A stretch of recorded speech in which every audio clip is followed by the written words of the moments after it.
and sudden death, the quest, maximum risk, double team, knockoff, legionnaire, universal soldier, the return until death, swelter, pound of flesh. He was a co-stunt coordinator on a movie called Shepherd. By the way, he's a stuntman and all that stuff, and we'll get to that later. Shepherd, his own stuffs is Kung Phony, which I love. We're going to talk about that. Kung Phony, Turbulent Skies, Super Shark, Jersey Shore Attack, A Reason to Live, My Redneck Neighbor. I fucking love that one. The Red Chair Killer. Also, Toby Keith's video, I Love This Bar. We filmed it at Cowboy Saloon in Chatsworth, which is cool, man. I love that shit. And he was a boxer at the bar. Who am I fucking talking about? My buddy Tod Senofonte, actor, stuntman extraordinaire, and he's got long hair now. How you been, buddy? Very long. My quarantine look. Right, tell me about it, man. So what you been up to, dude? I just read off like a fucking resume and a half, man. Just so everybody gets this one together. The reason there are so many Jean-Claude Van Damme videos or movies in that is because Mr. Tod Senofonte was basically his main stuntman. So let's get into all that shit. First of all, how have you been? What you been doing through all this fucking I've been taking it day by day.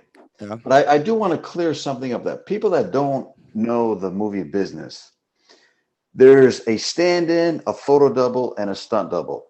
When I started back in 1994, I was Jean-Claude's stand-in. What a stand-in does is looks just like the goddamn guy. I tell you that. That does help.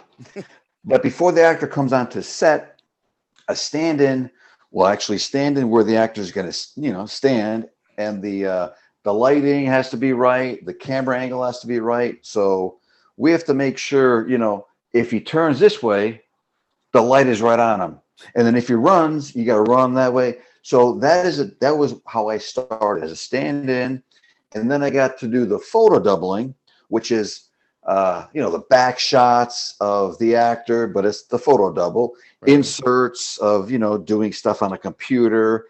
It's a lot of, say the close up when he raises his eyebrow and goes, eh. Well, it is. I could. And then, of course, I gradually worked to do the stunts. So, yeah. But there's a big difference. I wanted to make sure that, stand in, photo double, stunt double. Well, yeah, but either way, you rocked all that shit. So, well, I like to brag, but it's like I just want to let you know I've done it all over there. But all right, so how the hell? Because I've always been kind of wondering that one.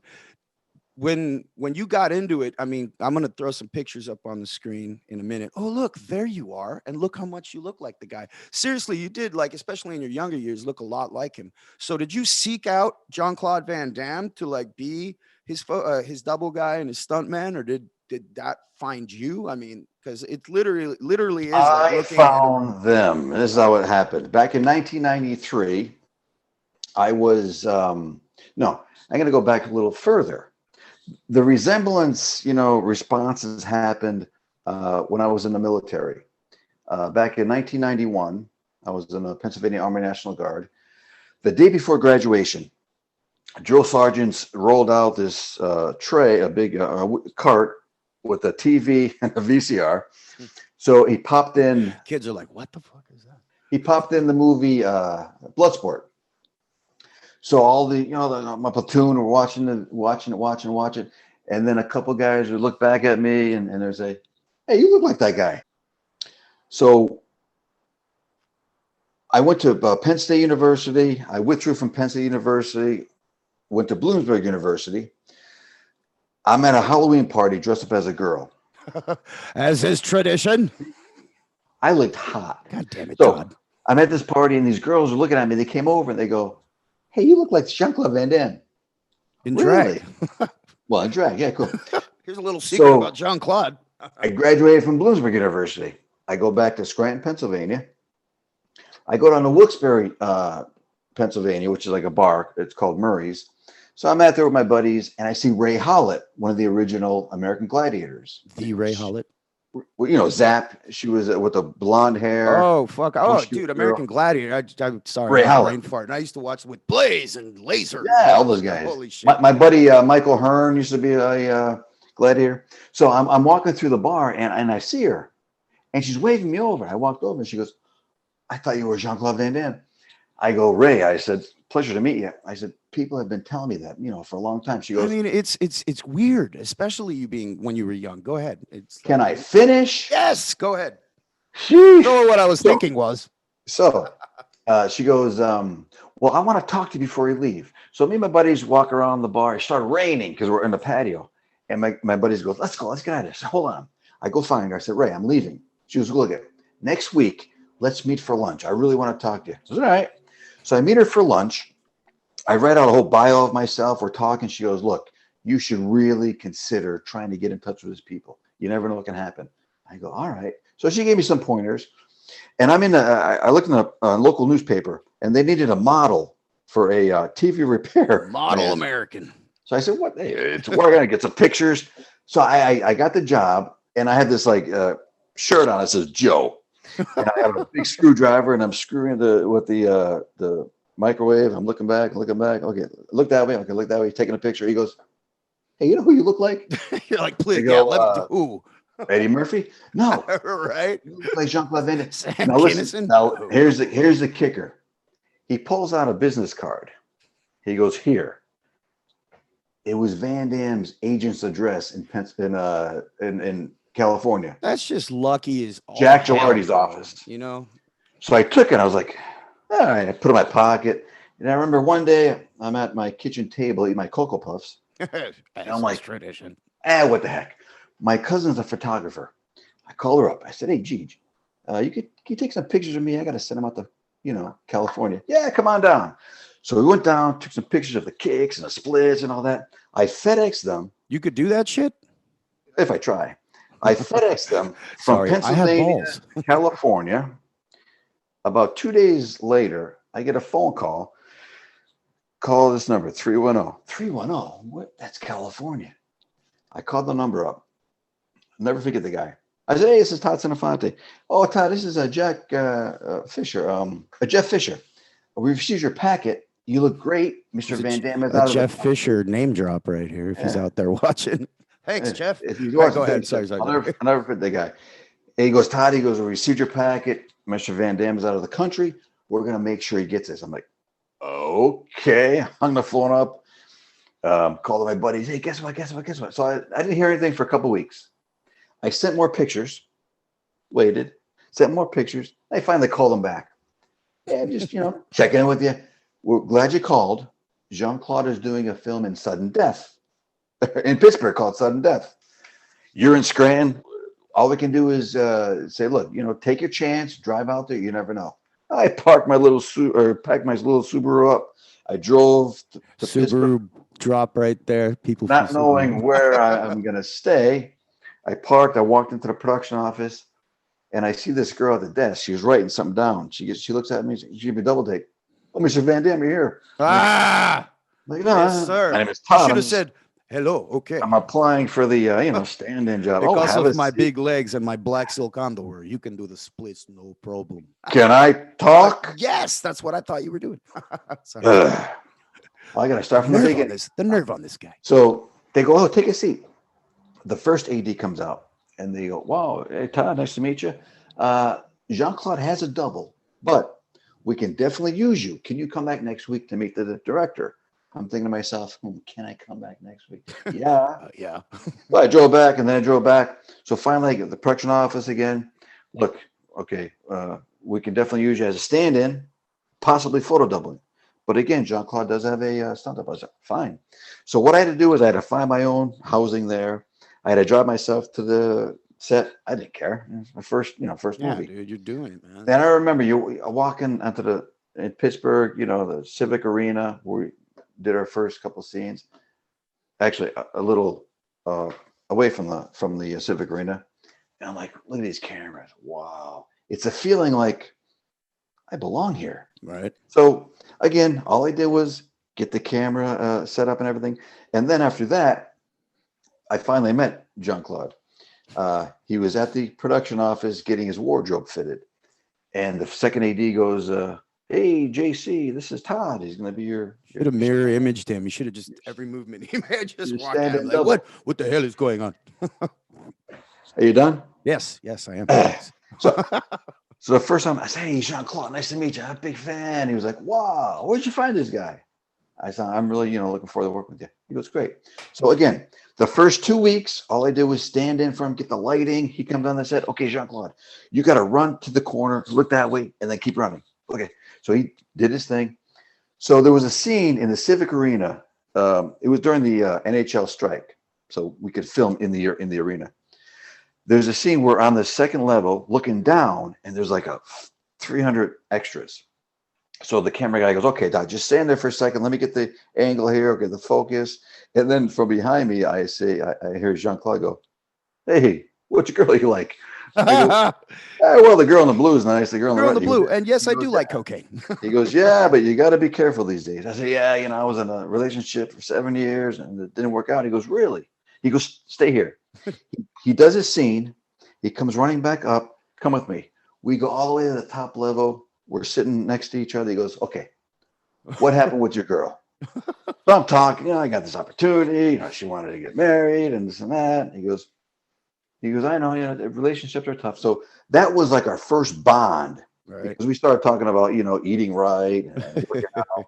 And then the PA comes walking up to the steps and she goes, "Todd, they need you." I was like, "I'm talking to Jean-Claude." Yeah, like for what? Okay. This is the fucking point. Oh no, I gotta work. And Jean-Claude goes, "You better go." So I did this. So that's pretty much how the little connection started. So towards the end of the movie, I got to do some of the photo doubling where, again, the camera's behind you and you just see me in the back of me, and kind of save some time and money for the production company. Movie comes to an end. I didn't know if I was ever going to work again. I said, "Hey, Jean-Claude, if you need me for the quest, If go he talk stays to remaining looking the way he does, dude. So he goes, go give your information to the producer. Tell me you're available." Walked over to the producer. "Hey, Jean-Claude told me." "Okay, great." So I go back to Scranton, Pennsylvania after the film. And 2 months later, I get a call. "Hey, this is second AD. We need you for the quest. Don't shave. Don't cut your hair." Cool. You're going to do the same thing. Do the stand-in, photo doubling. Mark is still the stunt guy. Fine. First time overseas in a plane. I go to Thailand. Beautiful country. Do this pretty much the same thing. Stand in, I give him his space. I go when I see he's not busy. "Hey, Jean-Claude, how you doing?" We start talking. So that's the quest. Same thing. I don't know if I'm ever going to work again. If he would have broken his nose or something like that would have changed the way he looked, would you have contemplated it like a lot of those weirdo Michael Jackson, like, "I'm gonna look just like him"? Back then, it probably would have helped because nowadays they can do CGI and all that stuff. Right. So my third film, Maximum Risk, in France, we're in Rome, is when I did my first stunt. It was a scene where he plays twins, Mikhail and Elaine. Dude, And fucking double impact. that was Maximum Risk. You're talking Maximum about Risk. double impact was He was Alex his and own. Chad. He was his own twin. Yeah. That's when he plays That's both. I can both do the scenes. splits, no problem. Okay, Frankie. But that's how I pretty much got my first my stunt credit, and then that's how I got to do a little more action. So again, after Maximum Risk, I'm like, "Am I going to work again?" I go give it. So then they call me for Double Team, and Double Team. Tell me, because all right, just for you guys, because this guy he can jam. He's Italian, he can talk. But I interviewed him on LA Talk Radio, and I'm never gonna bring that fucking name up. But again, It was a good time though. It was a great time. I just we had a falling out due to my attitude problem. But whatever. I don't believe it. Fuck them. Yeah, respectfully. But anyway, point being is you told me an interesting story about the irony of being in France doing that movie. Yes, is it ironic or a coincidence? Yeah. Like, well, there's a little bit of both. So Come on, tell us the story. Yeah, maybe your two listeners that are listening can. Hey, you'd be surprised. We're gonna rack them up, man. Feel happy that you're watching this shit. Oh no, your rating is gonna go straight up after this. Straight through the roof over here. No, anyway, seriously, I want to hear about it, man, because you actually ended up in a very interesting situation. Here's what it was. I asked you. I said, "Now tell me, is this ironic or a coincidence?" I'm in France. We're filming a movie called Double Team. is where I had my first menage a trois. Now, is that ironic or a coincidence? Hey man, we want to know the details. Was jean-claud there? No, Was what the fuck was the guy's name? Dennis Rodman, was he around? no, No. Okay, good. just me. Phew. All right. So All yeah, right, come on, they tell the us more. girls enjoy themselves. So Right. yeah, after Double Team, again, same thing, same producer. We do Knockoff in Hong Kong. That's why I got to meet, Rob Schneider, Layla Rashan, Paul Schneider. Sorvino. So I worked with a lot of great actors. I learned so much on this set, and the traveling itself. So, what I want to ask you, as far as the stunt work is concerned, military training and all that obviously helped you tremendously, or whatever the hell you actually went through, because it's not like just because I look like somebody doesn't mean I can do the stunts. So, here, let me ask you this question, since we are kind of pressed for time and this guy has to go to an audition or something wily that I won't be doing today. Put in a good word for me.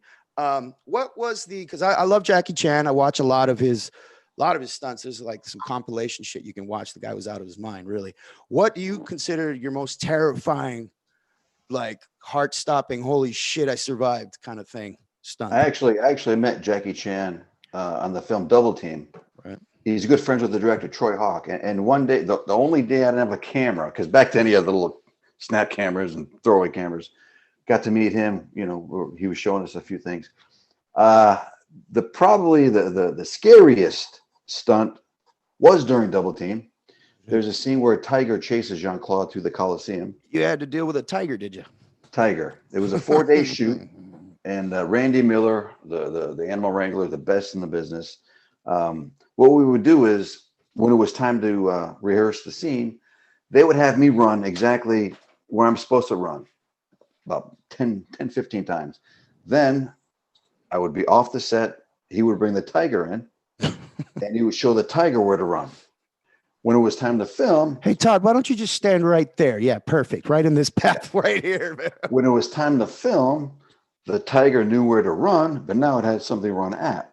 Oh, great. Close your eyes. Yeah, I remember Charlie Pacerni, stunt coordinator, said, "Okay, Todd, whatever you do, don't fall." Oh, okay, thanks. I remember right before we shot the scene, I went to the producer. Hey, can I use your phone? I just want to call my mom and dad. Just want to say goodbye to a few loved Hey, ones. Mom, hey, I'm just about to do a scene with the tiger. My mom goes, "Oh, is it friendly?" Yes, I'm Yeah, he's great. really He's nice. great. Don't worry about it. Not too many Bye-bye. See you. Love casualties. See, that's That was probably the scariest stunt I've ever done. I can't do any of that shit. Like the height stuff. Hell no, dude. Like what?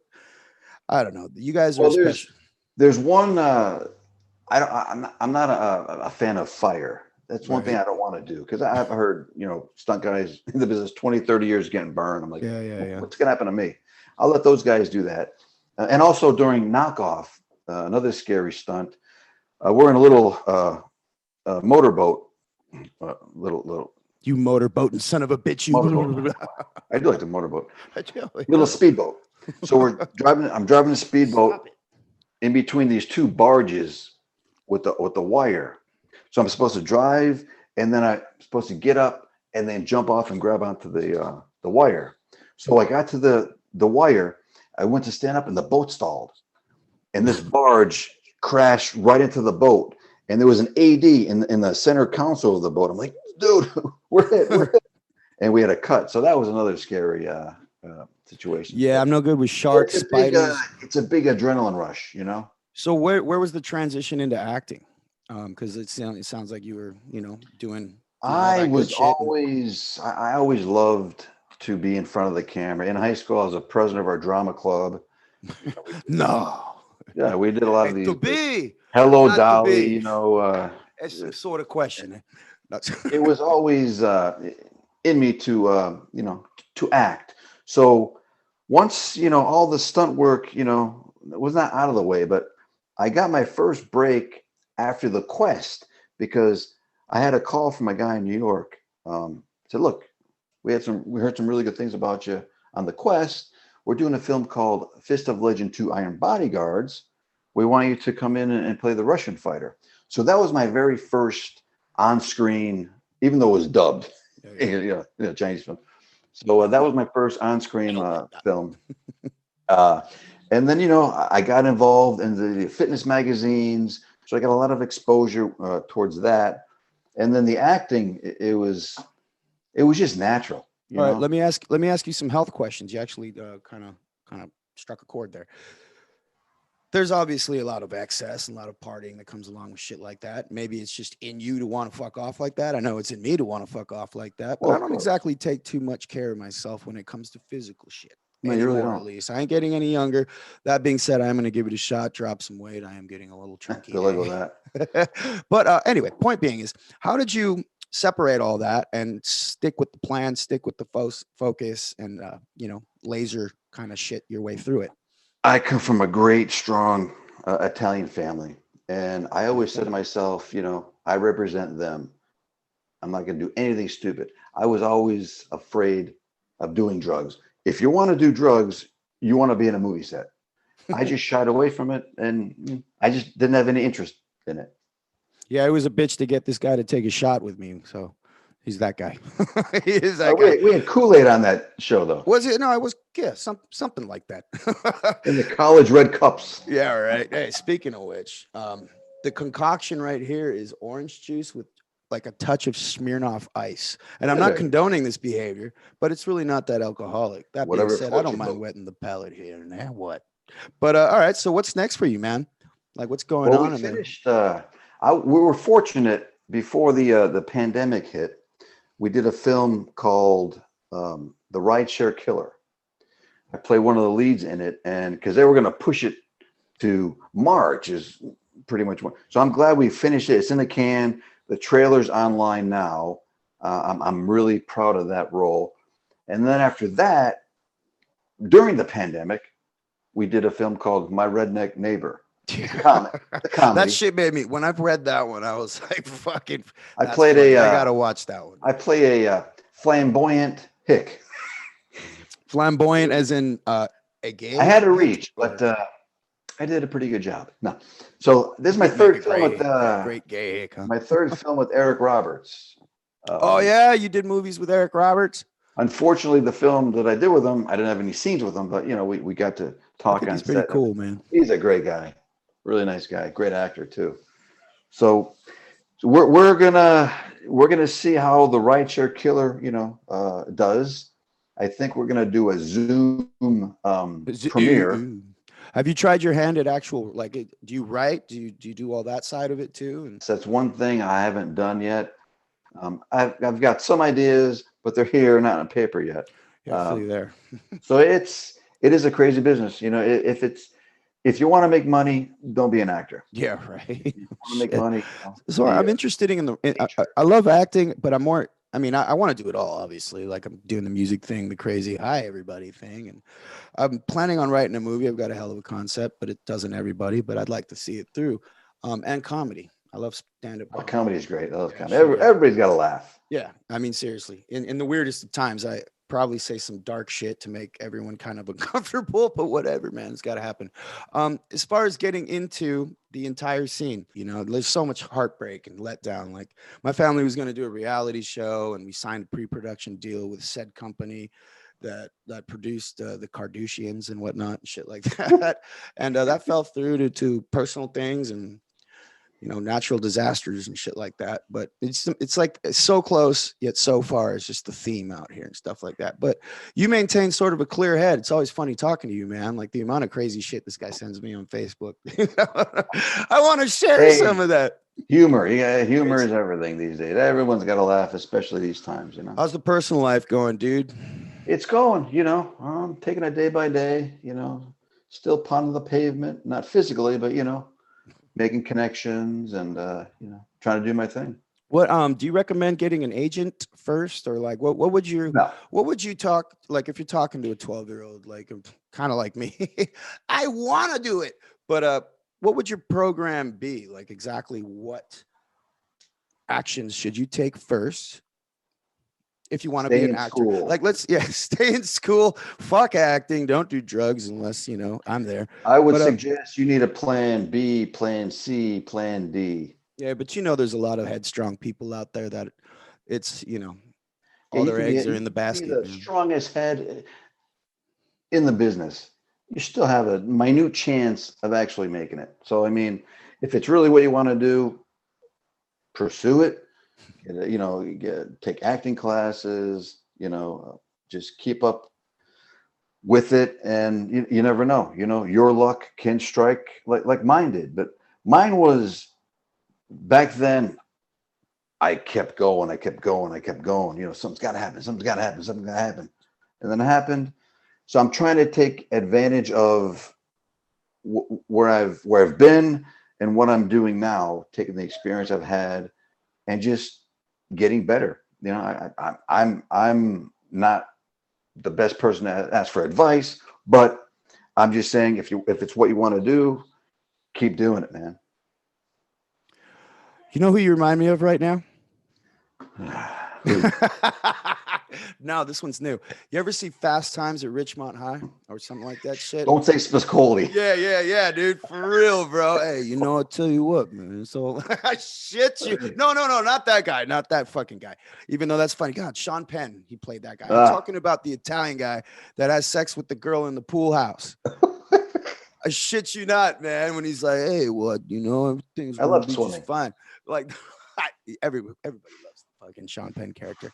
Hey, man, I know you got to run. We're gonna do this again. Your hair's looking longer. Your guns are all out there. It's almost as long as yours. I'm saying, man. My shit goes down. We were talking right before last time we could wrap it around my wiener, dude. Last time we talked, I had a hat on, my wasp shirt, and we talked a little bit about music. Are you the music guy? Well, I mean, I was surprised when Eddie died. Oh, dude, I cried.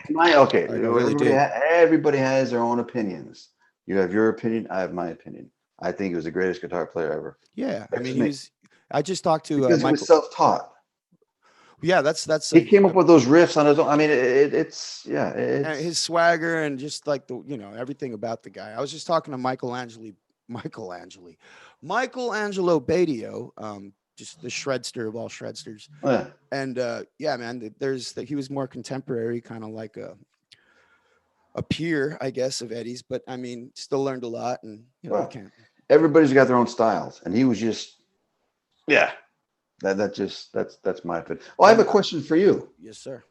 Is it true that you eat your peas one at a time?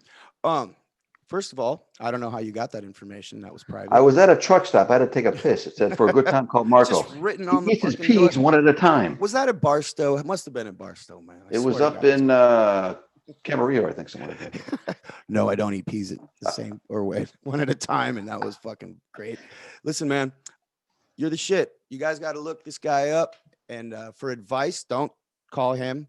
Talk to him personally. I'm on, Instagram, Facebook, all my acting stunts are on YouTube. So when you're bored eating your Cocoa Puffs, take a look. Yeah, for damn sure, man. Always a pleasure, Mr. Tod Senofonte. All right. I'll talk to you soon, brother. Marco, appreciate it. Rock and roll. General population. See you soon.